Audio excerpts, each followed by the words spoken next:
Hi guys, my name's Nadine, welcome to my channel. So today I thought I would do the mid-year freakout tag. Everybody else has been putting these on and it's always a video that I intend to do and I never get around to, so I thought I'm just sort of chilling out a bit this afternoon and I thought I would just get on with it and do it now. So there are 15 questions. The last one I didn't write down because I'm super organised. Oh yeah, oh yes. Okay, so first off then, best book you've read this year. So for me, I think it would probably be All Systems Red by Martha Wells. It was really difficult actually to choose a favourite this year, but as an introduction to the Murderbot Diaries, it was excellent, and it's quite a short read as well, so it's not a huge time investment, but it sort of packs a punch. Number two then, best sequel you've read so far. So far probably either Abaddon's Gate by James S.A. Corey, which is number 3 in the Expanse series. What number is it in the Expanse series? Number 3. Yeah, so I enjoyed that. I am enjoying the Expanse series. Or Don't Fear the Reaper by Stephen Graham Jones, which is the second book in the Indian Lake trilogy. So you get Jade back and it's like 4 years after the events of the first one, and it's very slashery and fun, and just, if you love horror films, absolutely read these books. Okay, number 3. New release you haven't read yet but want to. So I've got 2.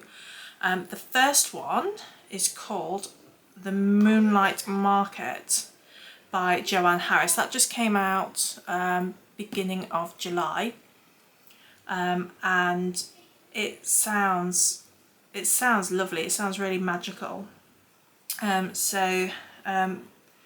This one is about Tom, who is an orphan and he's lonely, and he's a photographer and he's very focused on that. But then he meets Vanessa, who's very beautiful, and she lives a dangerous double life in the heart of London's King's Cross. So it says here, Tom's pursuit of Vanessa leads him to discover an alternate world hidden amongst the streets and rooftops of London and inhabited by strange and colourful beings. In this mysterious realm, 2 ancient factions, one of night, one of day, have waged war for centuries over a forbidden love and a long-lost prince of sun and starlight. So yeah, that sounds like it could be amazing, and the cover is just gorgeous. So there's that one, and then there's also The Angel of Indian Lake by Stephen Graham Jones. It's the final book in the Indian Lake trilogy. I did want to order that from my library, but they don't have it. It's really annoying, seeing as the second book I'd ordered from the library, and that's how I read that. So yeah, I'm going to have to buy that one when I can. Number 4, most anticipated release for the second half of the year, absolutely, Mercy of the Gods by James S.A. Corey. That comes out in just a few weeks, and it is very, very rare that I pre-order a book because I'm a peasant. I just can't afford to do things like that very often. That's why most of my collection is charity shop or, you know, little library swaps. But yes, I needed to do that one, so yeah, that is my most anticipated at the moment, I think, off the top of my head. Number 5, biggest disappointment, easy, The Mad Women's Ball by, who was it by? Victoria Mass. I hated it. I thought I was going to love it. It has a gorgeous cover. It's about, set in Victorian France, in Paris, in a mental asylum, and there's like ghostly elements and stuff, and I thought I was going to absolutely love it. It sounded my thing, totally. Hated it. It was really poorly written. Number 6, biggest surprise. This is quite difficult. There wasn't, I can't say there was any really there that surprised me. You know, there wasn't anything that I thought, oh, I'm going to really, I'm not going to love this, and then I did. So the biggest surprise possibly was the lukewarm reception that I had for the Bridgerton series. I thought that was going to be very much, I'd either absolutely love it and want to read every book back to back, or I would hate it. When in actual fact it was okay. I'll possibly pick up the next one at some point, but I'm not in a huge rush. So it's a surprise in that I'm sort of indifferent. Sorry. Number 7. Favourite new author, debut or new to you? Martha Wells, absolutely. Murderbot Diaries, I am inhaling those books. Newest fictional crush for number 8. Again, this was quite a difficult one because there's not any of the characters that stand out to me that are like crush worthy. The closest would possibly be the Darkling in the Shadow and Bone series by Leigh Bardugo. I really like the Darkling. I would have liked more of the Darkling, in fact.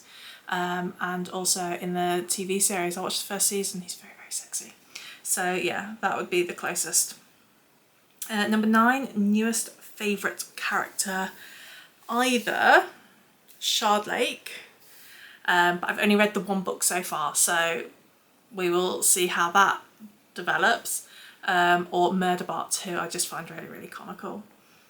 Number 10, book that made you cry. I don't think there was any that made me cry. The closest was probably West. Can I see it? By Karis Davis. That definitely got some feels going, and I felt very real sense of peril for the characters in this. So yeah, I had feels for it. I don't think it made me cry as such. 11, book that made you happy. Any of the Murderbot Diaries make me happy at the moment. I'm really enjoying those. And also cozies, so I'm really enjoying the Fixer Upper mysteries. I need to read more.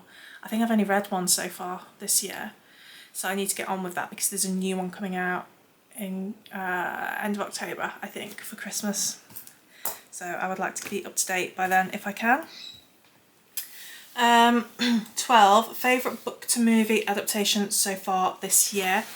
I couldn't really think of any off the top of my head